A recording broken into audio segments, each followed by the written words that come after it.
First, we must ask ourselves what is normal. Ferrand broadly defines normal speaking voice as having clear quality, appropriate volume and pitch according to a speaker's age, sex, and situation, forming a voice without much effort, and meeting the social, emotional, and occupational needs of the speaker. However, clinicians need a more in-depth and objective set of parameters. Zemlin set out a series of guidelines that more acutely defines normal. Throughout this presentation, we will look at each of Zemlin's parameters of normal voice production. First, let's look at maximum frequency range. This refers to the level of flexibility in pitch without which speech sounds monotone and flat. The normal range for adults is 2.5 to 3 octaves. To demonstrate, I recorded myself in Pratt reciting an excerpt from the rainbow passage.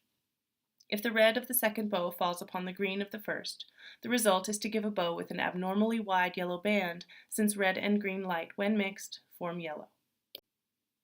If you pull the voice report, we can see that my minimum frequency was 74.09 Hz, and my maximum was 286.29 Hz.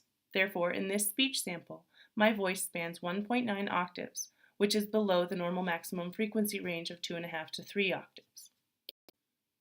Next, let's explore fundamental frequency, or the average rate of vocal fold vibration during conversation. This largely depends on the age and sex of the speaker. For men, their average fundamental frequency lies between 98 and 147 Hz. For women, it's between 175 and 294 Hz, and for children, it's around 300. When we pull the report, we can see that we look at the same section of pitch that we calculated with our maximum frequency range. Instead of running a calculation, however, we take a true average or mean of the extremes, the minimum pitch and maximum pitch. So my mean pitch, or fundamental frequency, in this speech sample was 193.23 Hz, which is well within the norm. Next, let's look at maximum phonation time. So here, we find out how long one can hold a sound in a single breath. For adults, it's normal to sustain a vowel sound for 15 to 25 seconds in a single breath, and for children, at least 10 seconds is normal. In this speech sample recorded in Pratt, I sustained the E vowel for as long as I could comfortably. I was able to do so for 22.71 seconds, which is normal. Next, we can explore minimum to maximum intensity at various fundamental frequency levels. Intensity relates to amplitude, so this means that we must measure the range of amplitude in a normal speaking voice. Normal speakers vary their amplitude by a minimum of 20 to 30 decibels, represented in the yellow line on the spectrogram of the rainbow passage from earlier. So after pulling the report, we can see that my minimum intensity was 15.07 decibels and my maximum was 72.86 decibels, the difference being 57.79 decibels, which is above the minimum norm of 20 to 30. Next, let's look at the periodicity of vocal fold vibration, also known as jitter. Jitter is cycle-to-cycle variability in frequency of vocal fold vibration, meaning how consistent is the vibration of the vocal folds.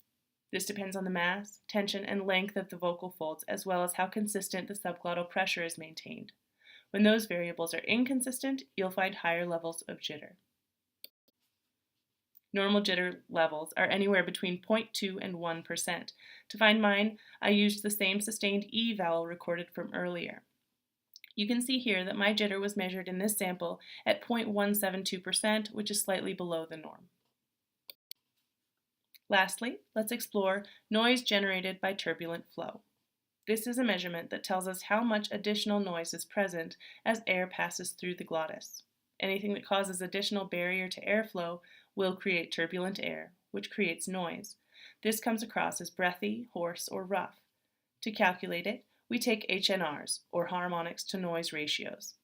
This means that we are comparing periodic sounds, or harmonic sounds, to aperiodic sounds, or noise.